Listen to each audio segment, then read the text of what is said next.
Dalawang malalaking oil price hike sa loob ng isang linggo. Ang mga driver na uubusan na ng diskarte kung paano pagkakasyahin sa mga gastusin ng kanilang kita. Mula sa Pasig may unang balita live si EJ Gomez. EJ?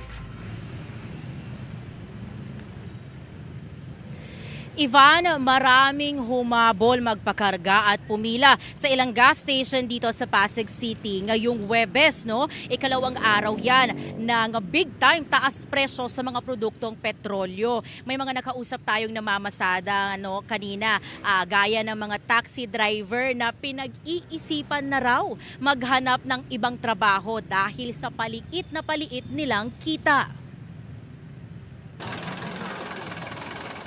Nitong Martes, itinaas sa 2 pesos at 60 centavos kada litro ang presyo ng diesel, 1 peso at 75 centavos naman sa gasolina, 2 pesos at 40 centavos sa kada litro ng kerosene. Ganyan din ang itataas sa ikalawang taas presyo sa mga produktong petrolyo ngayong araw. Marami ang nagpa-full tank na kaninang madaling araw bago pa ipatupad ang panibagong oil price hike ngayong alas 6 ng umaga.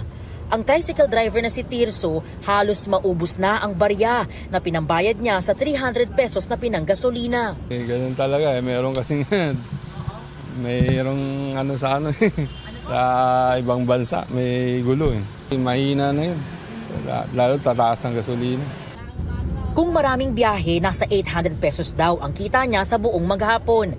500 pesos naman daw kapag matumal. At ngayong may taas singil pa sa gasolina, mas bumaba pa raw ang kita. Ganyan din daw ang naiuuwing kita ni Ricardo na 30 years ng taxi driver. 2,000 hanggang 2,500 pesos daw ang kinikita niya kada araw, pero ibinabawas pa riyan ang tig 900 pesos na para sa gasolina at boundary. At dahil kapos na nga, 600 pesos na lang ang pinakarga niya kanina. Nitong nakaraang Martes nga raw, nasa 400 pesos lang ang kinita niya kasunod ng taas presyo. Malaking pahirap po sa amin yan ng mga taxi driver kasi sa hirap na ng biyahe namin, ang dami na namin kalaban sa kalsada sa hanap buhay namin. Nag-iisip-isip na rin ako ng ibang hanap buhay.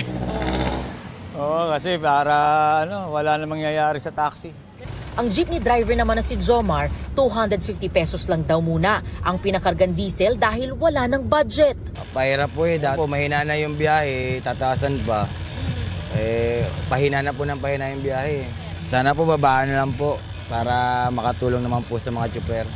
Di rin nagpahuli magpakarga ng gasolina ang rider na si Justin. Sideline lang daw niya ang pagiging TNVS rider kapag bakante sa trabaho bilang call center agent. Pero ngayong tumaas ang gasolina, baka di na raw muna siya mamasada. Nagpagas po kasi magtataas na po mamaya. Full tank po and 214.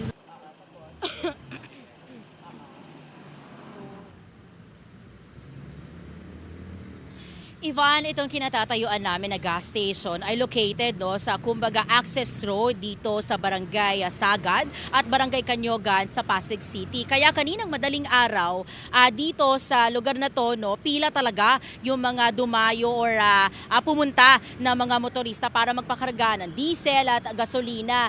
Pero sa mga puntong ito, wala ng pila pero tuloy-tuloy pa rin naman yung pagdating ng mga motorista. Halo-halo yan, iba-iba. May mga jeep, taxi, tricycle, mga nakamotorsiklo, rider, pati private vehicles of course. Ivan, yan muna ang latest mula rito sa Pasig City. EJ Gomez para sa GMA Integrated News. Kapuso, huwag magpapahuli sa latest news and updates. Mag-iuna ka sa balita at mag-subscribe sa YouTube channel ng GMA Integrated News.